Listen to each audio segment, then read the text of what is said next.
वसुदेव सुतं देवं कंस चाणूरमर्दनम् देवकी परमानंदम कृष्णं वंदे जगद्गुरुम। जगद्गुरु श्री कृष्ण के चरणों में प्रणाम और आप सबको हृदय से नमन। गीता की महिमा। गीता हृदय भगवान का सब ज्ञान का शुभ सार है। इस शुद्ध गीता ज्ञान से ही चल रहा संसार है। गीता परम विद्या सनातन सर्व शास्त्र प्रधान है। पर ब्रह्म रूपी मोक्षकारी नित्य गीता ज्ञान है।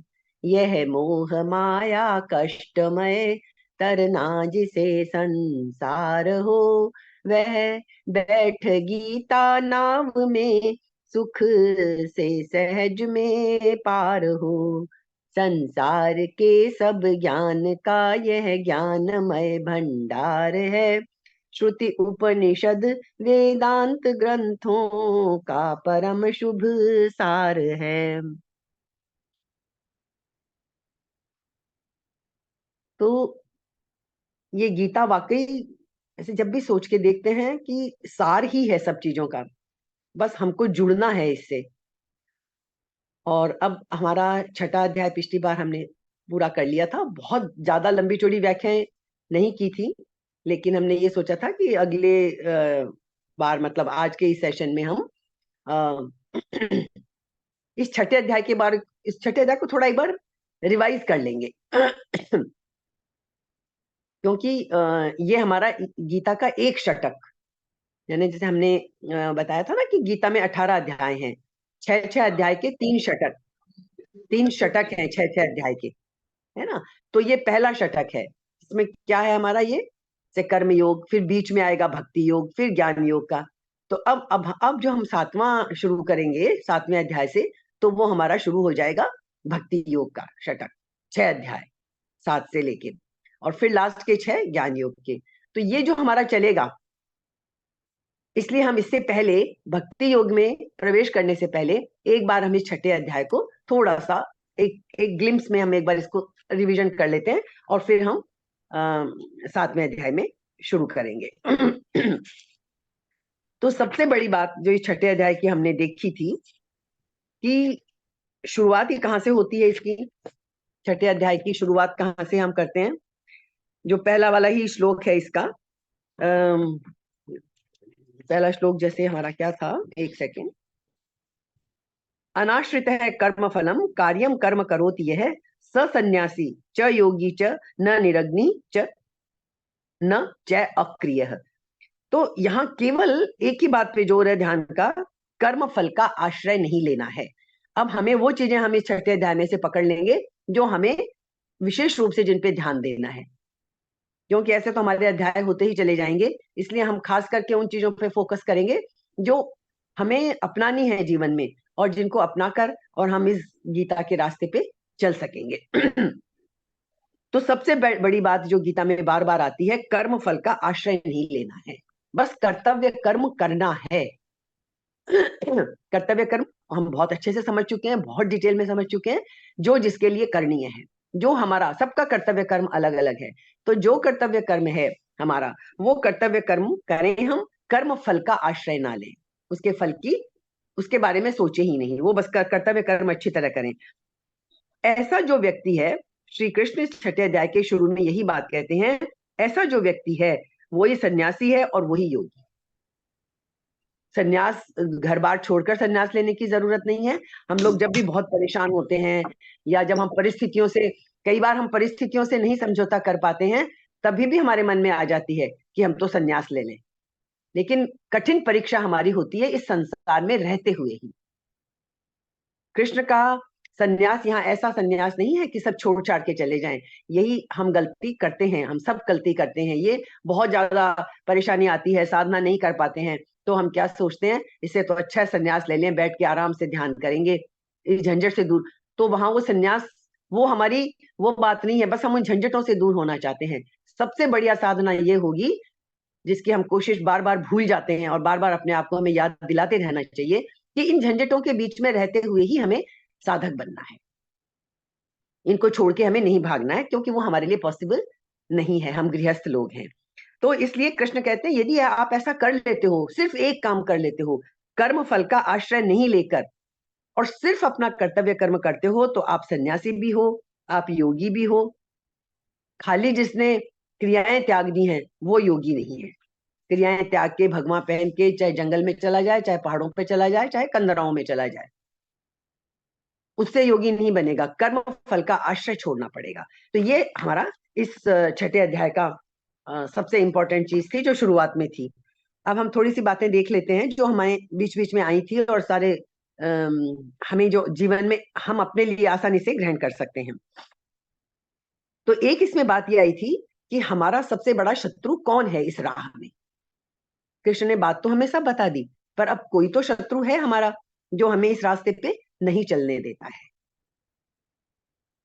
है ना। एक शत्रु तो है ही हमारा, कोई तो, जो हमें नहीं चलने देता इस रास्ते पे।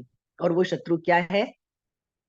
वो कोई बाहरी शत्रु नहीं है, वो हमारा सबसे बड़ा शत्रु हमारा मन ही है।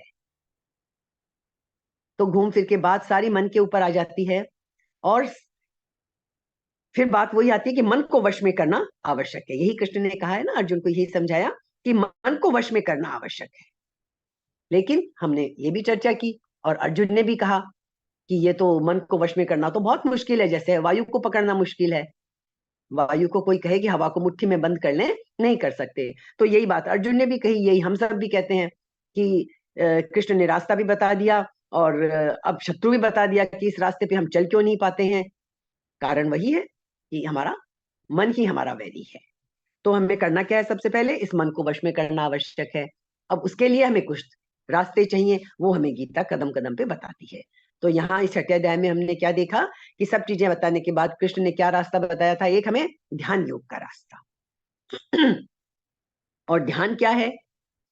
सबसे बड़ी जो हम लोग गलती करते हैं, हम ध्यान को भी एक काम समझते हैं कि चलो बैठ जाते हैं 10 मिनट, 15 मिनट, 20 मिनट। ध्यान को भी एक काम की तरह हम करते हैं। ध्यान कोई काम नहीं है। ध्यान, हम सब कुछ करते हुए भी ध्यानमग्न रह सकते हैं। अपने सारे कर्तव्य कर्म करते हुए भी हम ध्यानमग्न रह सकते हैं। तो ध्यान एक्चुअली सिर्फ एक गहराई में जाके देखें तो भीतर की यात्रा है। हम जो बाहरी दुनिया में, बाहरी संसार में, बाहरी प्रपंच में हर वक्त उलझे रहते हैं, उससे निकलकर अंदर की यात्रा करना, बस वो ध्यान है। कोई नहीं भी बैठ पाए घंटा भर आसन लगा के और सब कुछ करके, वो तो बता ही है स्थितियां कि ऐसा आसन हो, ऐसे बैठे, ये करें वो करें, तो हमें ध्यान की सुविधा मिलती है, उसमें हमें आसानी होती है। वो सब बातें, क्रियाएं, वो सब ठीक है, लेकिन असली ध्यान क्या है? अंदर की यात्रा। हमें सिर्फ अपने अंदर डुबकी लगानी है। और इसके लिए हमें एक चीज क्या करनी है, जो हमको प्रैक्टिकली करनी है। यदि हमें एक बात समझ में आ जाए कि डिजायर्स, जो इच्छाएं हमारे हर क्षण में, एक क्षण में कितनी कितनी इच्छाएं हमारे अंदर उठती रहती हैं, यदि हमें यह बात समझ में आ जाए कि डिजायर्स के बिना भी खुश रहा जा सकता है। बहुत गौर से समझनी है ये बात, क्योंकि हमारा तो पूरा जीवन ही यही है कि एक के बाद दूसरी, दूसरी के बाद तीसरी, मतलब लगातार निरंतर हम इच्छाओं में ही बने रहते हैं, है ना। तो और क्यों बने रहते हैं इच्छाओं में हम? क्योंकि जब इच्छा हमारी पूरी होती है हमें खुशी मिलती है। यही कारण है ना, हम इच्छाएं करते हैं, इच्छाएं पूरी हुई और हम खुश हुए। तो हमारे दिमाग में ये बात बैठी हुई है कि इच्छाएं जब पूरी होती हैं तो खुशी मिलती है। यदि हमें यह बात समझ में आ जाए कि इच्छाओं के बिना भी खुश रहा जा सकता है, तो यदि उद्देश्य हमारा खुश रहना है और इच्छाओं के बिना भी खुश रहा जा सकता है, तो फिर हम इच्छाओं को छोड़ देंगे। और ये तो गीता कहती है कि डिजायर्स को छोड़ना है, इच्छाएं छोड़नी है हमें। तो इसका एक तरीका यही है, इच्छाएं हमसे नहीं छूटेंगी, तब तक नहीं छूटेंगी जब तक हमें यह ना पता चल जाए कि इच्छाओं की प्राप्ति होने पे जो खुशी मिलती है, वो खुशी हमें बिना इच्छाओं की प्राप्ति के भी मिल सकती है। प्राप्ति तो दूर की बात है, इच्छाएं करे बिना भी खुशी मिल सकती है। हम अभी सोच ही नहीं पाते हैं कि हम बिना डिजायर्स के जी भी सकते हैं क्या।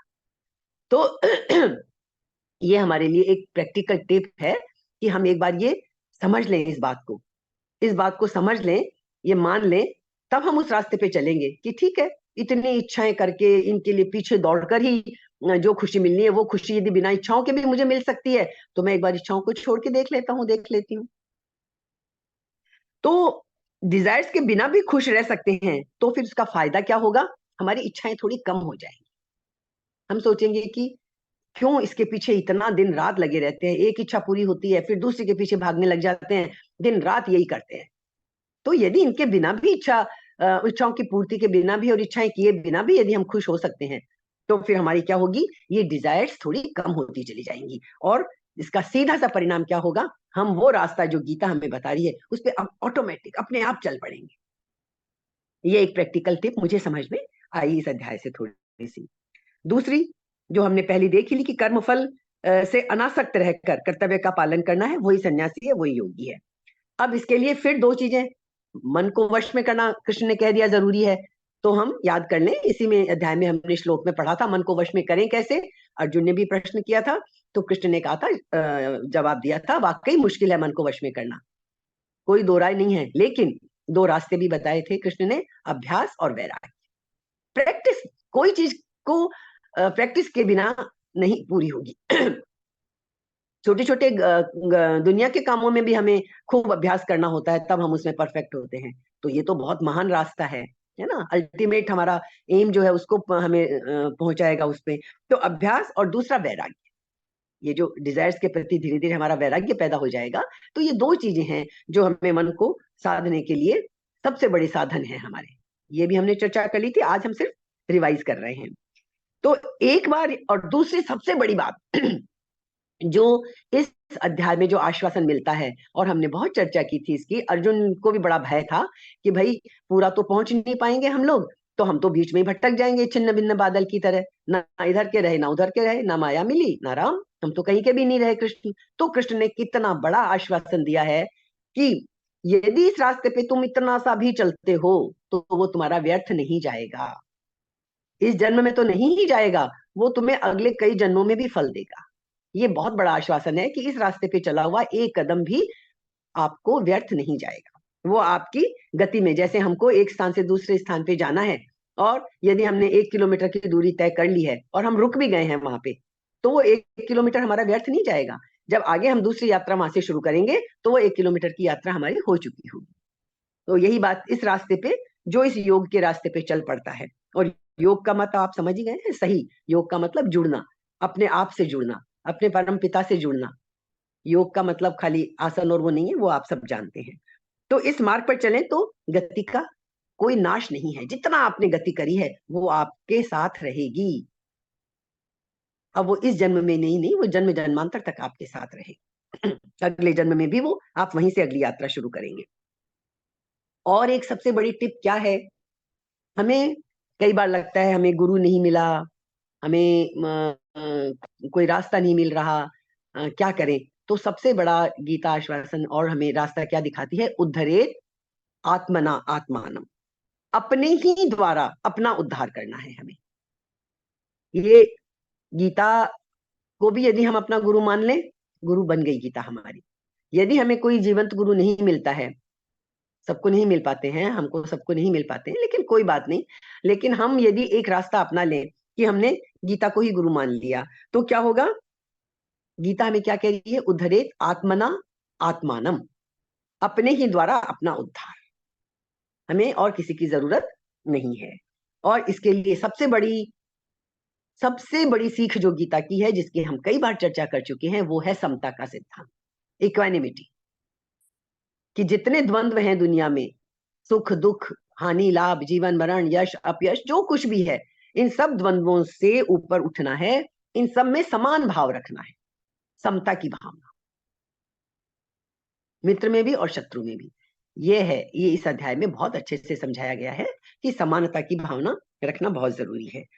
और पूरी गीता का सबसे बड़ा संदेश क्या है? जितने आजकल हम कोई भी बहुत सारे आते रहते हैं ना अपने उसको सुधारने के लिए, और चीजें जितनी भी हम पढ़ते हैं, जिनके सबके प्रवचन वगैरह जो भी सुनते हैं, हमें दो बातें गीता का सबसे बड़ा संदेश है। एक तो हमें दुखी होना छोड़ देना है, क्योंकि हम दुखी बहुत रहते हैं। कोई इच्छा पूरी नहीं हुई और दुखी हो गए, कोई मन की पूरी नहीं हुई हो गई, दुखी हो गए। और एक शिकायत करना, हम नहीं निकल पाते हैं। जब जब हम अपने आप को याद दिलाते हैं, कभी करके देखते हैं हम इस बात को, ये अनुभव हम सबको है। जब जब हम इस रास्ते पे चलते हैं कि नहीं, हमें किसी से कंप्लेंट नहीं रखनी है मन में, जब हम चलते हैं बड़ी मुश्किल से, आमतौर पे तो आती ही नहीं बातें हमारे दिमाग में, लेकिन जब जब भी हमारे मन में आ जाती है कि नहीं, हम गीता पढ़ते हैं, हमें गीता में समझाया गया है कि शिकायत, किसी से कोई कंप्लेंट नहीं रखनी है, सब ईश्वर के रूप में और सब अपना अपना जीवन जी रहे हैं और दुखी नहीं होना है। तो जब भी हम ये बात याद करते हैं, जितनी सी देर भी, जितने क्षण भी ये भाव हमारे साथ रहता है, कभी कल्पना कर नहीं, कभी प्रैक्टिकल करके देखते हैं हम, तो देखिए उस वक्त कितना सुकून मिलता है। लेकिन हम फिर संसार में आ जाते हैं, फिर शिकायतें खड़ी हो जाती हैं और फिर हम दुखी होना शुरू हो जाते हैं। तो ये हमारे लिए एक प्रैक्टिकल टिप है कि हमें कंप्लेन, किसी से भी शिकायत रखनी छोड़ देनी है। हमें कोई परफेक्ट नहीं मिलने वाला है और हमारे अकॉर्डिंग नहीं चलने वाला है।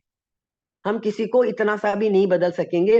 हम जिंदगी भर प्रयत्न करते रहते हैं सबको अपने अनुकूल बनाने की, लेकिन हम कभी सफल नहीं होते। हम बार बार ये बातें याद करते हैं, बार बार भूल जाते हैं, और जब जब भूले रहते हैं तब तब हम दुखी होते रहते हैं। इसीलिए दुखी होते हैं कि हमारी शिकायतें दूर नहीं होती, छूटती नहीं है। हमें हर चीज से शिकायत रहती है, अपने परिवार वालों से, अपने संबंधियों से, अपने दोस्तों से, अपनी परिस्थितियों से, हर चीज से। क्यों नहीं है ये मेरे पास, मेरे साथ ही ऐसा क्यों, हम सब जानते हैं हमें बहुत शिकायतें रहती हैं मन में, और शिकायतें रहती है तो फिर हम दुखी भी होते हैं।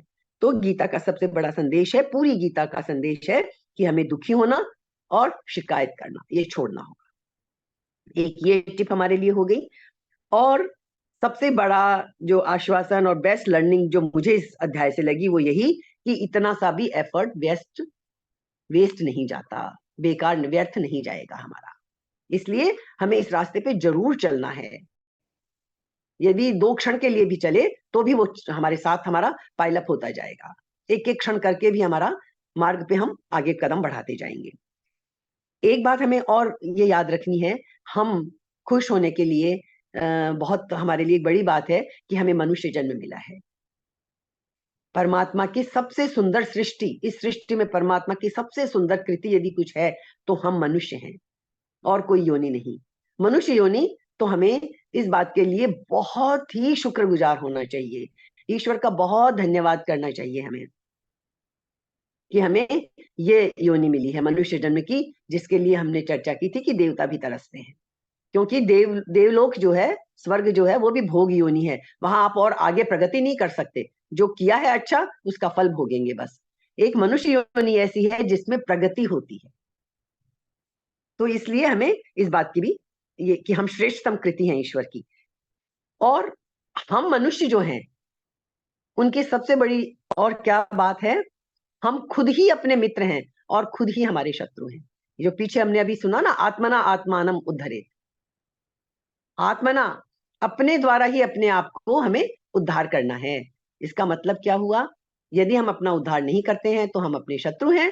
यदि हम अपना उद्धार करते हैं, अपनी प्रगति करते हैं, इस साधना के रास्ते पे चलते हैं, तो हम खुद ही अपने मित्र हैं। तो मनुष्य खुद ही अपना मित्र है और खुद ही शत्रु है। बाहर का कोई भी व्यक्ति, परिस्थिति, वस्तु, वीवीजीपी जो हम बार बार बोलते हैं, व्यक्ति, वस्तु, घटना, परिस्थिति, ये हमारे मित्र या शत्रु नहीं है। हम खुद, क्योंकि व्यक्ति, वस्तु, घटना या परिस्थिति को हम किस तरह लेते हैं ये हमारे ऊपर निर्भर करता है। एक समान परिस्थिति में, समान स्थिति में दो लोगों पे बिल्कुल अलग असर होता है। एक उसको लेके आत्महत्या तक कर लेता है, दूसरा उसको लेट गो कर देता है, या दूसरा इतना ऊपर उठ जाता है उस दुख से या उस परिस्थिति से कि वो कितनी ऊंचाइयों को छू लेता है। तो परिस्थिति जिम्मेदार नहीं है, हम उसके प्रति कैसे रिएक्ट करते हैं, हम उस चीज को कैसे लेते हैं, जिम्मेदार वो है। अब जितनी देर हम ये गीता पढ़ते हैं, ये बातें करते हैं, हमें समझ में आती हैं ये बातें, और हमें लगता है कि हाँ ये तो रास्ता बहुत अच्छा है, लेकिन हम सब इतने कमजोर हैं और संसार में इतना आकर्षण है कि हम बार बार फिर उन्हीं चीजों में गिरते चले जाते हैं। इसीलिए कहते हैं कि ये सत्संग, ये गीता या जो भी कुछ है, ये हमें बार बार पढ़नी है, बार बार अपने को याद दिलाना है। और ये ध्यान का जो इस अध्याय में बताया गया है ये व्यावहारिक रास्ता है, इसीलिए कि थोड़ी थोड़ी देर में, और इसका सबसे एक प्रैक्टिकल टिप जो मुझे समझ में आई, मैंने पहले भी चर्चा की थी, हर 1 या 2 घंटे बाद सिर्फ 1 मिनट के लिए ऐसा यदि हम बैठ जाए ध्यान में, ध्यान का मतलब कुछ मैंने कहा ना ऐसा कुछ नहीं, जहां जो काम कर रहे हैं, किचन में भी हैं, खाना भी बना रहे हैं, कुछ भी कर रहे हैं, 1 मिनट के लिए एक बार शांत होकर बैठ जाए, सिर्फ 1 मिनट। दिन में यदि 10 बार भी ऐसा कर लिया, 10 मिनट भी निकाल लिए, तो देखिए बहुत बड़ा परिवर्तन आपको अपने अंदर महसूस होगा। ये प्रैक्टिकल है जो मैंने करके देखा है, लेकिन हम बार बार इस चीज को भी भूल जाते हैं। 10 मिनट निकालना भी हमें भारी लगता है। दिन में 10 बार, 12 बार, 5 बार ही सही, लेकिन जब जब मौका मिले बस 1 मिनट के लिए, 1 मिनट के लिए भी हम ठहरेंगे तो वो हमें फायदा दे जाएगा। बस 1 मिनट के लिए भी ये डुबकी अपने अंदर लगा लेंगे, सबसे काट के अपने आप। ये आदत यदि हम पैदा कर लेते हैं तो ये हमें बहुत फायदा देगी। और इसके लिए एक चीज, यदि हमें बाहर से शिकायत नहीं करनी है, हमें खुद से प्रेम करना सीखना पड़ेगा। क्यों? क्योंकि हम ही साधन हैं, हम खुद ही साधन हैं अपनी उन्नति के। इसलिए अपने आप को तो हमें सबसे पहले प्रेम करना ही पड़ेगा। प्रेम करने का मतलब यहाँ क्या है? अपने आप से जुड़ना पड़ेगा। हम जुड़ते रहते हैं बाहर की दुनिया से, बाहर की चीजों से, उनसे जुड़े रहते हैं, ये मिल जाए, ये मिल जाए, ये पाल लूं, इसको पूरा कर लूं, है ना। इसके बजाय एक बार हमारे अंदर ये इच्छा पैदा हो जाए कि मुझे खुद से जुड़ना है, मुझे खुद को पाना है। मेरा सबसे बड़ा प्रेम क्या है? मेरा वास्तविक स्वरूप मेरा सबसे बड़ा प्रेम है। मुझे पूरा अध्याय पढ़ते वक्त यही एक बात समझ में आई कि ये समझ लेना है कि मेरे लिए सबसे कीमती चीज इस दुनिया में क्या है? जो मेरा अपना वास्तविक स्वरूप है, बस मुझे उसको पाना है। ये एक बार तीव्र इच्छा पैदा हो जाए, सबसे बड़ा प्रेम यदि हम अपने आप से करने लग जाएं इस रूप में। अपने से प्रेम करने का मतलब ये नहीं कि अपने शरीर को सजाने संवारने में लग जाएं, अपना वास्तविक स्वरूप से प्रेम हो जाए कि मुझे तो उसको पाके रहना है बस एक बार, बस फिर परिवर्तन शुरू हो जाएगा। जब जब ये चीज हम याद करते हैं, और जब जब हम ध्यान के द्वारा, किसी चीज के द्वारा भी, ध्यान भी एक रास्ता है, और जब जब हम इसको करते हैं तो हमें बहुत खुशी मिलती है, बहुत संतोष मिलता है, बहुत शांति मिलती है। अभी हम इसकी भी चर्चा करेंगे कि आप एक बात देखिए, कृष्ण ने पूरी गीता में बार बार जो अर्जुन को कहा है, अर्जुन ऐसा कर ले तुझे परम आनंद की प्राप्ति होगी। कृष्ण ने कहीं वर्ड यूज नहीं किया कि तुझे सुख मिल जाएगा, तुझे खुशी मिल जाएगी। क्यों? कृष्ण जैसा व्यक्ति क्यों नहीं कह रहा? हर जगह कह रहे हैं अर्जुन ऐसा कर ले तू परमानंद को प्राप्त हो जाएगा, ऐसा कर ले तुझे परमानंद की प्राप्ति हो जाएगी। आनंद वर्ड यूज किया है उन्होंने। और हमारी मुश्किल क्या है हम सबकी? हम आनंद जानते ही नहीं है। हम कैसे उसका अनुभव, हमने कभी अनुभव ही नहीं किया आनंद का। हमने सुख का अनुभव किया है, खुशी का अनुभव किया है, दुख का अनुभव किया है, लेकिन आनंद का अनुभव तो हमने कभी किया ही नहीं। तो हम कैसे जाने? इसलिए कृष्ण ने ये कहा है आनंद तब मिलेगा जब हम द्वंद्व से परे हो जाएंगे, सुख और दुख दोनों से परे हो जाएंगे। मैं अभी सिर्फ प्रैक्टिकल चीजें उठा रही हूँ इस अध्याय से, या और भी गीता तो सारी जुड़ी हुई है आपस में, लेकिन इस अध्याय की अभी हम फोकस करके आनंद की बात जगह जगह कृष्ण बोलते हैं। आनंद तभी मिलेगा जब हम सुख और दुख दोनों से ऊपर उठेंगे, दोनों के पार जाएंगे, तब आनंद की प्राप्ति होगी।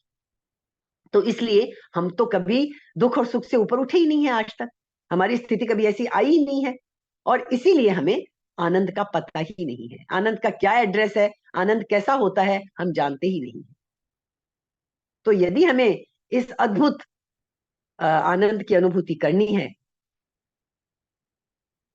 तो हमें सुख और दुख दोनों में समता का भाव लाना पड़ेगा, दोनों से ऊपर उठना पड़ेगा। बहुत मुश्किल चीज होती है, लेकिन ये प्रैक्टिस हमें करनी है, थोड़ी थोड़ी ही करनी है चाहे, और ध्यान इसमें हमारी मदद करेगा। होता क्या है, दिन भर तो हम राग द्वेष वैर भाव, कहाँ हो पाता है हमसे कि जिसने हमें गाली दी या हमें बुरा कहा, हम बुद्ध तो नहीं है ना, जो हमें गाली दे, जो हमें बुरा कहे, हम उसके प्रति भी वैसे ही सहज रहें। हम नहीं है वैसे, हमें अभ्यास करना है, अंदर से हमें उसके प्रति कुछ भी नहीं आए। और इसका भी एक तरीका है जो हम गीता हमें बार बार बताती है, सब में परमात्मा को देखें। यदि हम अपने सबसे बड़े दुश्मन में भी परमात्मा को देखेंगे तो हमें वो अनुभूति होने लगेगी। और ये कहानी जो हम कई बार चर्चा करते हैं एकनाथ जी की, कि तो एक बार हम उसको फिर याद कर लेते हैं इस संदर्भ में भी, कि एक व्यक्ति था, वो बिल्कुल मतलब ईश्वर को मानता ही नहीं था, नास्तिक था। और सब साधु संतों के पास जाता, ऐसे ऐसे क्वेश्चन करता था वो, सब संत परेशान हो गए उससे कि इसको तो समझाना ही बड़ा, बड़े अच्छे तर्क होते थे उसके पास, साधु संतों को एकदम चुप करा देता था, बताओ कहाँ है तुम्हारा भगवान, बताओ कौन सा भगवान है, कहाँ है, और ऐसे ऐसे तर्क देता था। साधु संत परेशान हो गए उससे कि भाई हम तुझे संतुष्ट नहीं कर सकते। तो एक बार एक साधु ने बहुत परेशान होकर कहा, भाई मैं तुम्हें नहीं संतोष दे सकता, एक ही व्यक्ति है, या तो तुम्हें परमात्मा संतोष दे सकता है। उसने कहा कहाँ है परमात्मा, परमात्मा को तो मैं मानता ही नहीं। तो बोले ठीक है फिर छोड़, एक व्यक्ति है एकनाथ, वो तुझे शायद तेरे जवाब दे दे। उसको तो बड़ी इच्छा थी जानने की कि मैं ईश्वर है या नहीं है, मुझे जानना है। तो वो पहुंचा एकनाथ के पास, एकनाथ के पास पहुंचा तो क्या देखता है, शिव जी के मंदिर में, पूछा लोगों से कहाँ है एकनाथ, कहाँ है, तो बोले कहीं मंदिर में, किसी मंदिर में सो रहा होगा। ढूंढते ढूंढते शिव मंदिर में पहुंचा, क्या देखता है, एक नाथ शिव जी का जो लिंग है, शिव जी की जो पिंडी है, उसके ऊपर पैर रख के सो रहा है मजे से। और ब्रह्म मुहूर्त तो कब का ही निकल चुका है, उसके तो दिमाग में ये था ना कि साधु संत तो ब्रह्म मुहूर्त में उठ जाते हैं। तो वो तो वहां जाके देखे तो बोले ये एक नाथ है, इसके पास भेजा है मुझे उस साधु संतों ने, ये तो शिव जी की पिंडी के ऊपर पैर रख के मजे से सो रहा है भाई, 8 बज गए, कब का ब्रह्म मुहूर्त निकल गया, ये तो कोई मतलब ही नहीं इसका तो। चलो भेजा है तो कुछ होगा, अब आया ही हूं यहाँ तक, रुक जाता हूँ। रुक के इंतजार करने लगा। एक नाथ आप तो उठे देरी से, अपना 10 बजे जब भी उठे अपना उठ गए। उसको देखा तो उसने कहा कि महाराज मैं तो इसलिए आया था आपके पास, पर रहने दो, अब मैं चला जाता हूँ, आप तो मेरे से भी आगे निकले 10 कदम, इतनी तो मेरी भी हिम्मत नहीं है, चाहे मैं नास्तिक ही हूँ, कि शिव जी की पिंडी पे पैर रख दूं, इतनी तो मेरी भी हिम्मत नहीं है, आप तो मेरे भी गुरु निकले। तो एक नाथ समझ गए, मैं बोले अरे अब इतनी देर हो गई, इतनी देर से मेरा इंतजार कर रहे हो, कहाँ जाओगे, चलो खाना वाना खा लो फिर चले जाना। तो वही आगे की कहानी आपको सबको पता है। एक नाथ ने भिक्षा मांगी, रोटी बनाई, और रोटी बनाकर जब उसको खिलाने का नंबर ही नहीं आया, एक कुत्ता आके रोटी ले गया, और एक नाथ उसके पीछे भागे घी का वो लेके बर्तन। तो इसने कहा ये बड़ा पागल है, ये तो इतना लालची है, कुत्ते के मुंह से भी क्या रोटी छीन के ले आएगा क्या, एक रोटी तक नहीं दी जा रही इसको। तो बोला चलो अब जो भी है, वो भी उसके पीछे भागा कुत्ते के, एक नाथ के, और एक नाथ भाग रहे हैं कुत्ते के पीछे। 1 मील दूर जाके तब वो कुत्ता पकड़ में आया, हाँफते हाँफते। एक नाथ उसको बोले भाई कितनी बार तेरे को कहा है, जब मैं रोटी चुपड़ दूं तब लेके भागा कर, रूखी रोटी ना मुझे अच्छी लगती है तो तेरे को भी अच्छी नहीं लगेगी, वही परमात्मा तेरे अंदर, वही मेरे अंदर, तो तू भैया ऐसा काम मत किया कर आगे से। और उसको रोटी लेके उसके मुंह से छीन कर घी में डुबो कर, और तब उसके मुंह में वापस खिलाई वही जूठी रोटी, और तब चले आए। तब आगे की कहानी है पूरी, जब उसको लगा कि ये तो अद्भुत आदमी है, समझा, तो उन्होंने ये बताया कि भाई मुझे और कुछ नजर ही नहीं आता ब्रह्म के सिवा। ब्रह्म मुहूर्त की तुम बात करते हो, मुझे तो लगता है जब वो उठा देता है वही ब्रह्म मुहूर्त है, जो ब्रह्म है मेरे अंदर, जब उठ गया तभी ब्रह्म मुहूर्त है मेरे लिए। तो ये स्थिति एकनाथ की जो थी, ये थी कि उसे सब जगह ब्रह्म ही ब्रह्म, वो ईश्वर ही ईश्वर दिख रहा है। तो जब हमें यही कहा जाता है ना, कण कण में भगवान को देखने का मतलब क्या है, हर सृष्टि की हर चीज में, चाहे वो पत्थर है, कोई भी चीज है, इंसान तो बहुत बड़ी बात है, पत्थर पेड़ पौधा जो भी कुछ है, कण कण में हमें ईश्वर को जब हम देखने लग जाएंगे, ये तो बहुत ऊंची साधना है। कृष्ण खुद ही कहते हैं कि लाखों करोड़ों में कोई एक इस रास्ते पे चलता है, इस रास्ते पे चलना ही मुश्किल लगता है कि कण कण में भगवान को देखें। एक नाथ की कहानी सुनेंगे लगेगा पागल था, हमसे तो ऐसा नहीं होगा भाई, है ना। तो ये बड़ा मुश्किल काम है, तो कृष्ण खुद ही कहते हैं रास्ता मुश्किल है, करोड़ों में से कोई कुछ ही प्रयत्न करते हैं, और उनमें से कोई एक आधा ही है जो इस स्थिति तक पहुंच पाता है। तो हम वहां तक नहीं, तो हमने जो अभी आश्वासन कृष्ण ने दिया है, चले तो सही इस रास्ते पे, कण कण भी चलेंगे, इतना इतना भी आगे बढ़ेंगे तो हमें उसका फल मिलेगा। तो इसलिए हमें करना क्या है, अब हम अपने लिए फिर एक टिप ले लेते हैं, श्रद्धा विश्वास और योग। श्रद्धा चाहिए, विश्वास चाहिए, यदि हमें विश्वास ही नहीं होगा कि ये सब करने से कुछ मिलने वाला है, तो हम नहीं आगे बढ़ेंगे। श्रद्धा नहीं होगी पूरी, नहीं आगे बढ़ेंगे, और योग का जो रास्ता है वो नहीं अपनाएंगे तो आगे नहीं बढ़ेंगे। यदि हम ये तीनों चीजें अपना लें तो हम स्वयं में स्थापित हो जाएंगे, जो कि अभी हम अपने ही अंदर स्थापित नहीं है। अपने अंदर तो हम कभी जाते ही नहीं है, ये इतनी सी यात्रा हमसे नहीं होती, और बाकी हम सब जगह घूमते फिरते रहते हैं। तो ये यदि हम कर लें तो हम कृष्णमय हो जाएंगे, मतलब ये एकनाथ जी वाली बात हो जाएगी कि हम खुद ही अपने आप को कृष्ण समझने लगेंगे, हम कृष्ण स्वरूप ही हो जाएंगे, कृष्णमय हो जाएंगे। अब हम में और कृष्ण में, कृष्ण यहाँ ब्रह्म का वाचक है, परमात्मा का वाचक है, हम उस परमात्मा स्वरूप हो जाएंगे और हम अपने आप को अलग समझेंगे ही नहीं उस ईश्वर से। तो ये हमने सारी बातें देख ली, और जितना मुझे आज इस अध्याय में अपने लिए जो बातें छांटने की लगी वो यही थी। अभी हमारे पास है 3 मिनट और बचे हैं, तो मेरे समझ में ये तो इस अध्याय का एक बार हमारा क्लियर हो गया। अब हम यदि टिप्स पे भी ले लें तो प्रैक्टिकली हमें करना क्या है, जो अभी हम जिस स्थिति में हैं कि हमें थोड़ा थोड़ा थोड़ा थोड़ा ध्यान का अभ्यास करना है। एकदम प्रैक्टिकल चीज जो सबसे आसानी से हम कर सकते हैं वही है सबसे बड़ा, कि हम थोड़ी थोड़ी देर में, दिन में 5 बार 7 बार, 1-1 मिनट के लिए, 2-2 मिनट के लिए, जितना हमसे पॉसिबल है, ध्यान में बैठ जाएं। बस अपनी आंखें बंद करके सिर्फ कुछ ना सोचें। उस वक्त चाहे हम कितने ही कामों में घिरे हों, कितनी ही परेशानियों में हो, कुछ भी हो, 1 मिनट कोई फर्क नहीं पड़ेगा, है ना। 1 मिनट के लिए भी यदि आंख बंद करके सिर्फ ये कि नहीं कुछ नहीं है, बस मैं हूं, खाली मैं हूं अपने साथ, बस ये सोचना है। तो एक तो ये हम प्रैक्टिकली कर सकते हैं। दूसरी चीज हम कर सकते हैं कि अपने आप को महत्व दें हम, क्योंकि यदि हमें इस रास्ते पे चलना है और लक्ष्य पाना है तो वो है आत्म साक्षात्कार। आत्म साक्षात्कार मतलब अपना खुद का साक्षात्कार, अपने स्वरूप को पहचानना। तो अपने स्वरूप को पहचानने के लिए अपने स्वरूप से हमें प्रेम करना पड़ेगा, उसी को अपना लक्ष्य बनाना पड़ेगा। एक ये चीज हम प्रैक्टिकली ले सकते हैं। सारी दुनिया के काम करें, सारे कर्तव्य कर्म करें, लेकिन उसमें फल की इच्छा छोड़ दें। और फल कहेंगे, वही बात हम बार बार कहेंगे, फल की इच्छा छोड़ दें तो हम कर्म ही क्यों करेंगे?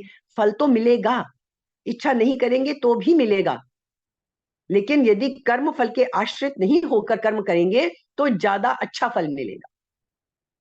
क्योंकि तब हमारी पूरी शक्तियां, पूरी हमारी एनर्जी, पूरा पोटेंशियल हमारा उस फोकस कहाँ रहेगा?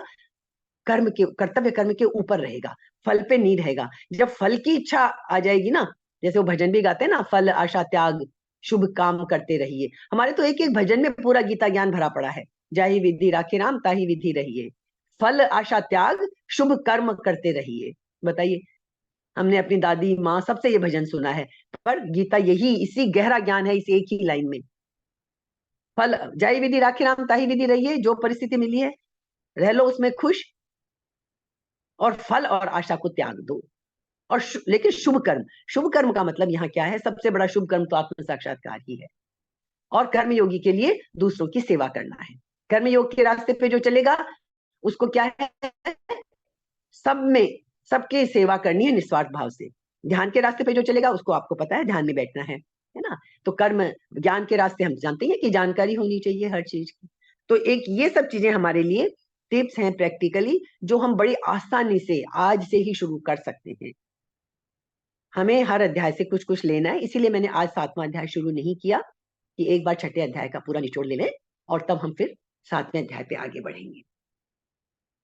7वां अध्याय अगला षटक गीता का, भक्ति का, जो कर्म और ज्ञान दोनों को जोड़ती है, बीच में भक्ति सीमेंट का काम करती है। तो अगले सेशन में अगली बार 7वां अध्याय शुरू करेंगे, और ये छठा अध्याय। अब हम आज यहीं विराम लेते हैं।